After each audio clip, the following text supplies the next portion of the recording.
August 3, 1943.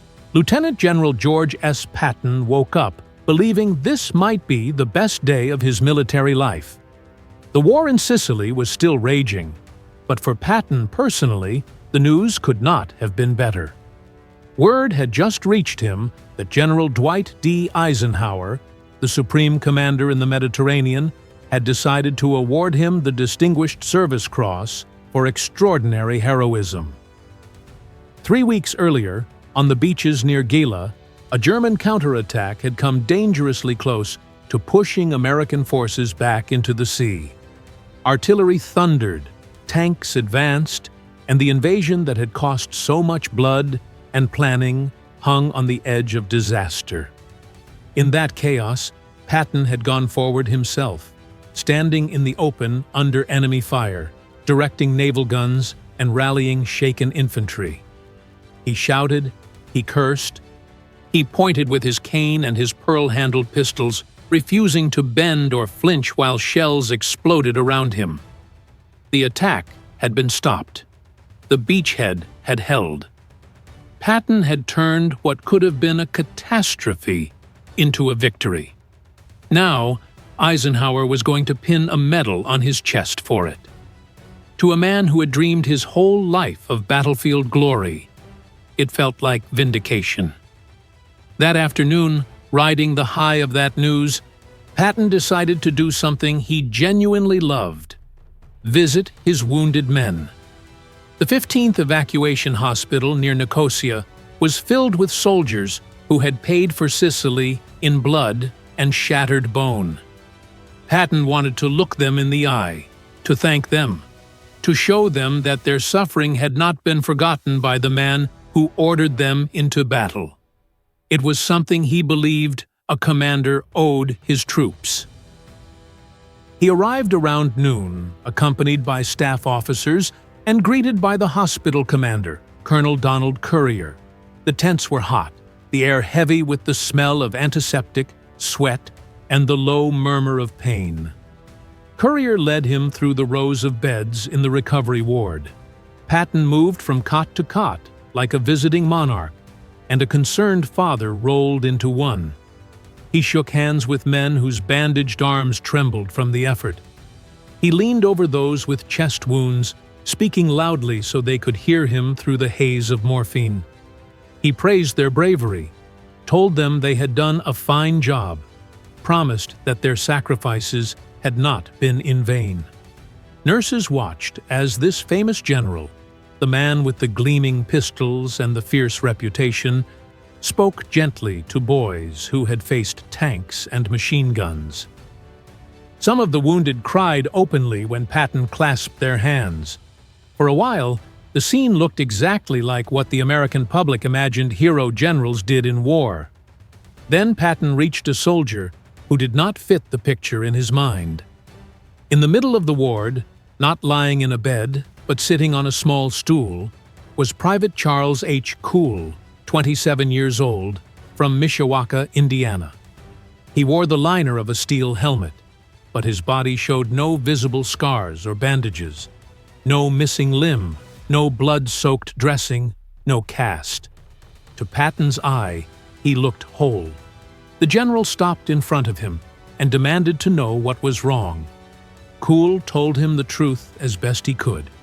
He said he was nervous, said that something in him had snapped, said that he guessed he just couldn't take it anymore.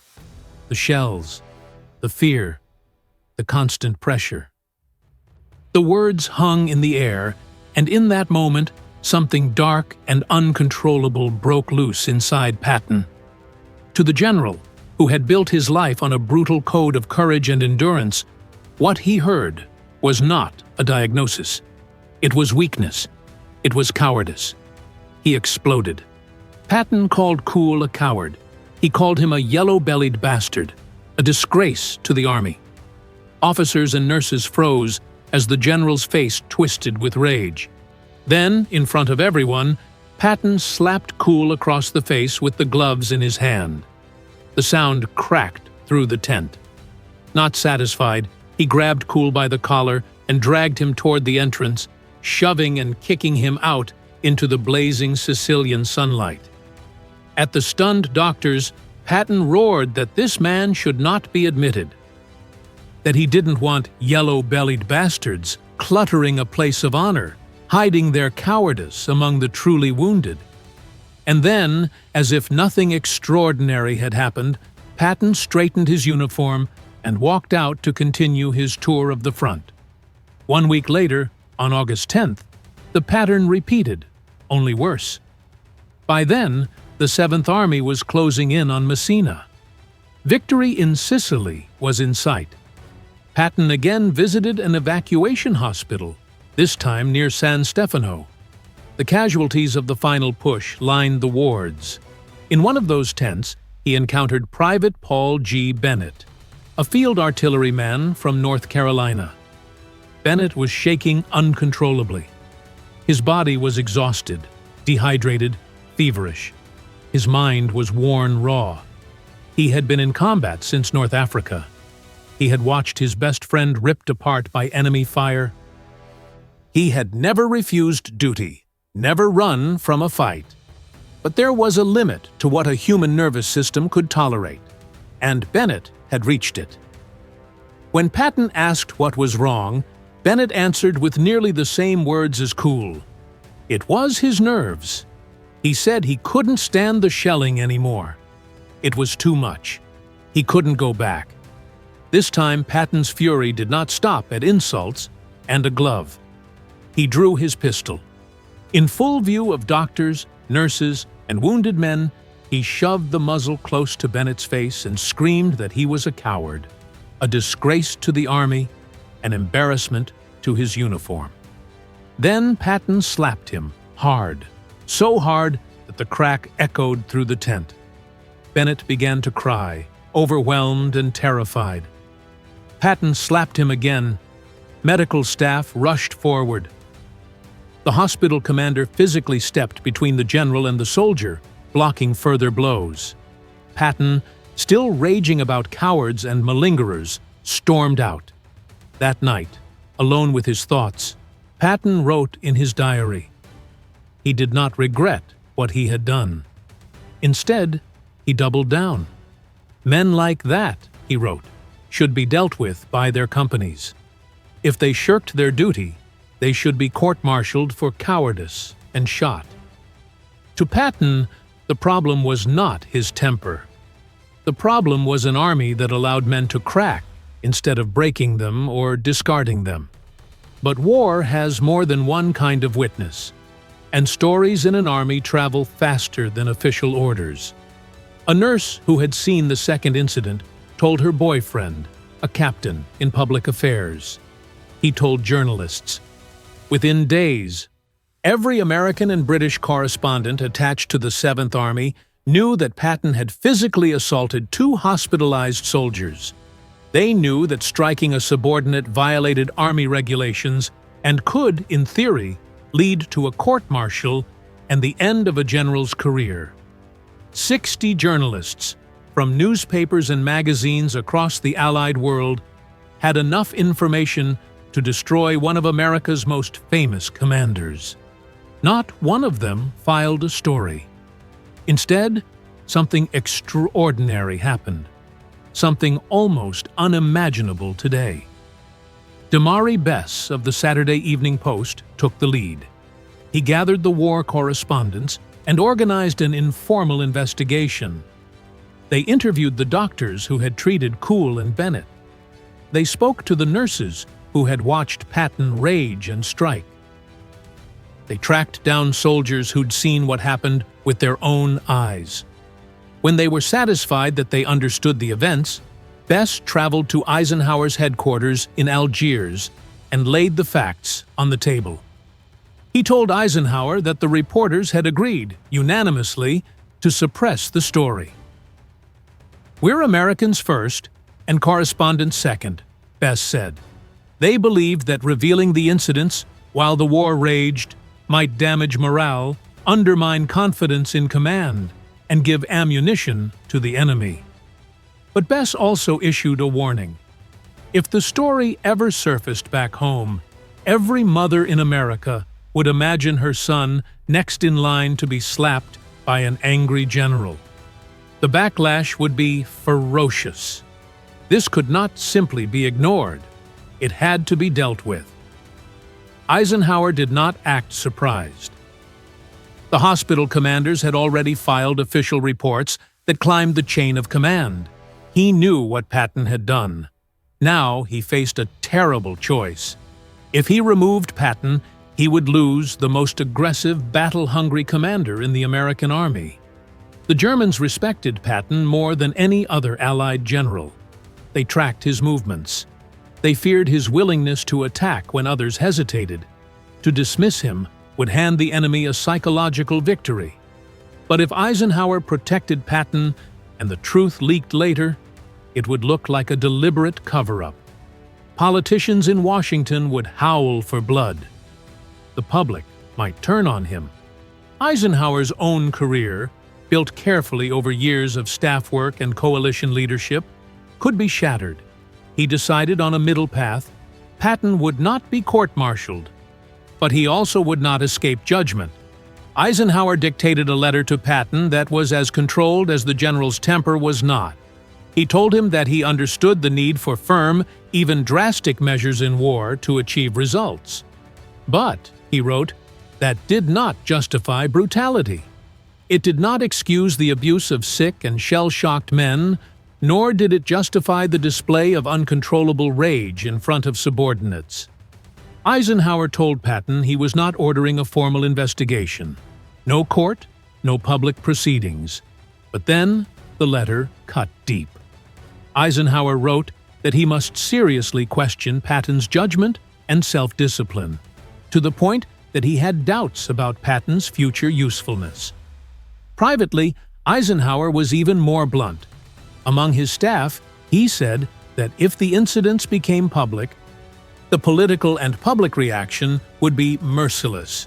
They would demand Patton's removal. That would be the end of Georgie's service in this war. Eisenhower, however, believed something else even more strongly, that Patton was indispensable. He saw the general not only as a flawed man, but as a key instrument of ultimate victory. He could not, he felt, let Patton be destroyed, not if America wanted to win as quickly as possible. So Eisenhower took a gamble. He would protect Patton from the worst consequences, but only if Patton humbled himself in a way he had never done before. He ordered Patton to apologize. The order was not limited to the 2 soldiers he had assaulted. Eisenhower demanded that Patton apologize in person to Kuhl and Bennett, and then, as an act of public atonement, to every division in the 7th Army. Patton bristled. In his diary, he would later complain that it was a strange sort of justice when an army commander had to soft-soap a skulker to satisfy public opinion. He did not believe he had done anything wrong. In his mind, he had simply tried to beat cowardice out of the ranks. But Eisenhower was not making a suggestion. He was issuing a direct command. On August 21st, Patton went to Private Paul Bennett's bedside. The same man he had terrorized with a pistol now lay there, still shaking, still haunted. Patton took his hand and apologized. The words did not erase the memory of the slap, but they mattered. That same day, and in the days that followed, Patton traveled from unit to unit. In front of as many men as could be gathered, sometimes thousands at a time, he gave brief speeches. He told them that he had behaved in a manner unbecoming an American officer and gentleman. He admitted, publicly, that he had been wrong. For a man whose entire persona was built on unbending certainty and pride, it was a humiliating ordeal. The apology tour ended. The war went on. For 3 months, the story remained buried. 60 reporters kept their word. Then, back in the United States, a man who had not been part of that gentleman's agreement decided to do what he did best. On November 21, 1943, at 7 p.m. Eastern Time, radio commentator Drew Pearson began his weekly broadcast with a bombshell. Pearson was known for digging up scandals, for publishing what others would not touch, for having sources in places other journalists only dreamed of. That night, he told millions of listeners that Lieutenant General George S. Patton had struck a hospitalized soldier in Sicily. He reported that Patton had been severely reprimanded by General Eisenhower. Pearson added that he did not expect Patton to be entrusted with important combat command again. The reaction was immediate and explosive. The next day, Eisenhower's headquarters issued a carefully crafted statement. At no time, it said, had Patton ever been reprimanded by General Eisenhower or anyone else in that theater. Technically, this was true. Eisenhower's letter had been a censure, not a formal reprimand under Army regulations. But no one was fooled. People understood the difference between legal terminology and reality. Eisenhower had clearly judged Patton harshly. The statement did little to stem the outrage. Congress erupted. Representative Jed Johnson of Oklahoma denounced Patton's behavior as despicable and demanded his removal from command.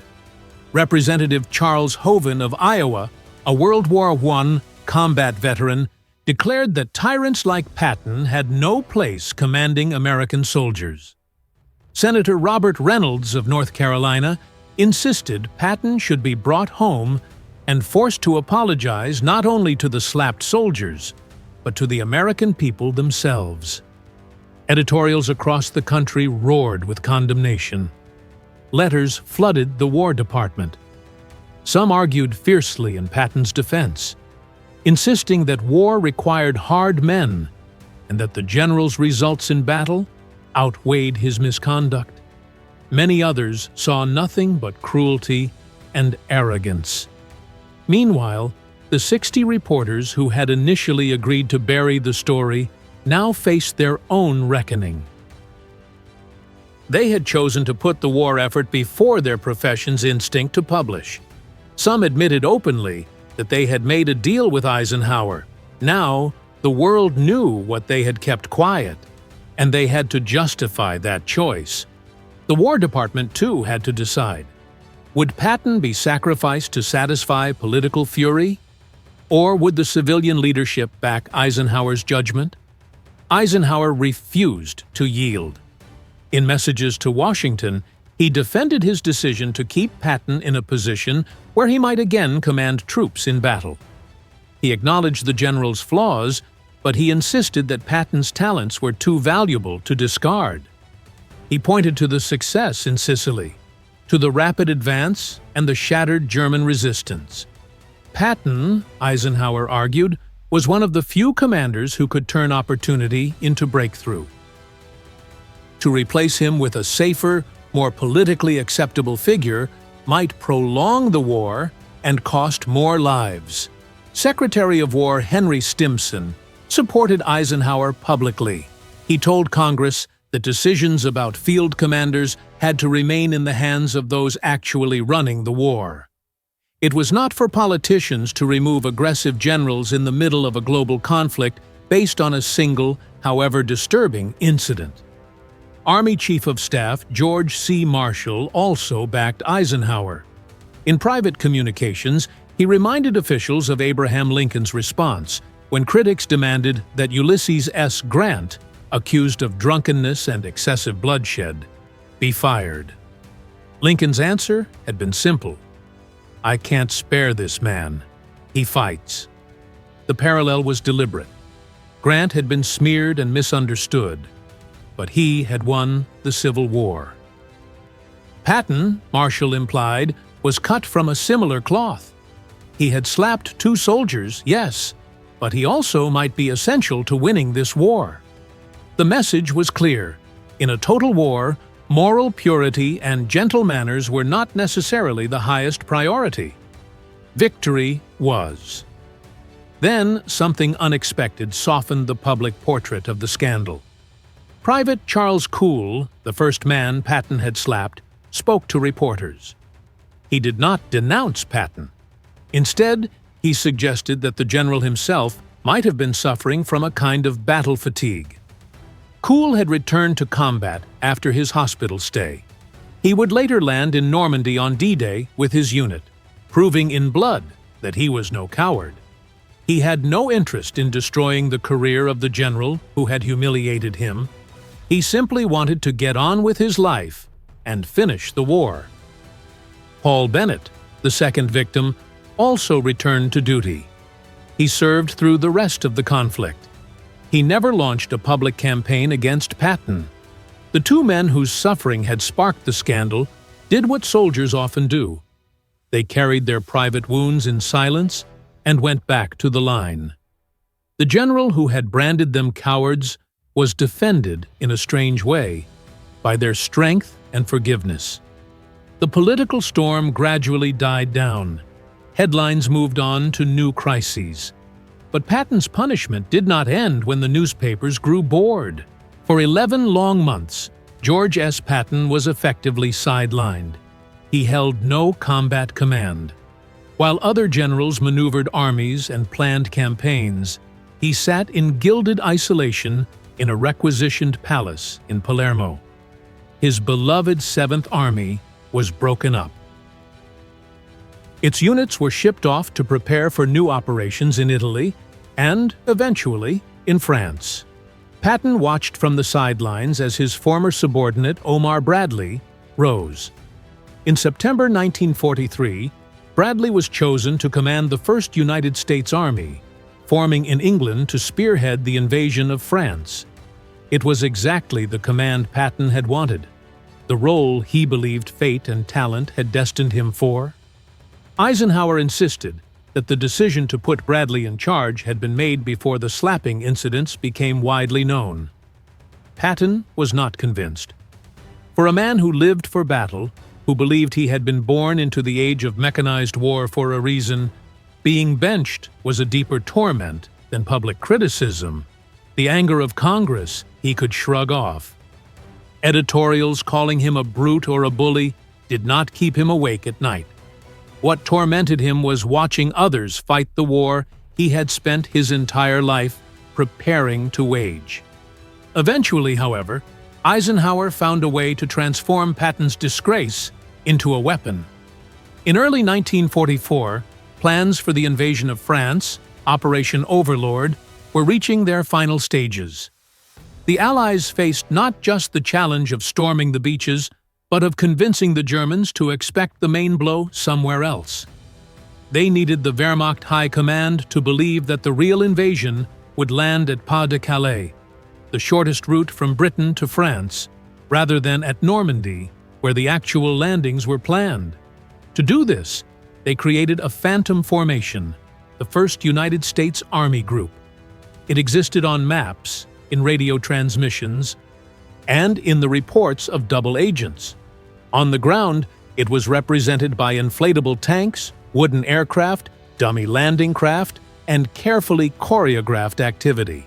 But a fake army needed a real commander, someone the Germans respected, even feared.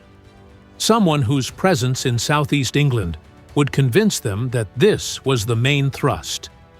That someone was George S. Patton. Eisenhower summoned Patton to England and put him in nominal command of the Phantom Army. The Germans, who had followed Patton's exploits in North Africa and Sicily, and who had listened with alarm to reports of his aggressive style, took the bait. Their intelligence officers could not imagine that the Allies would waste their most dangerous American general on a decoy. They became convinced that wherever Patton was, the main blow would fall. On June 6, 1944, when Allied forces stormed the beaches of Normandy, the German High Command initially refused to believe that this was the true invasion.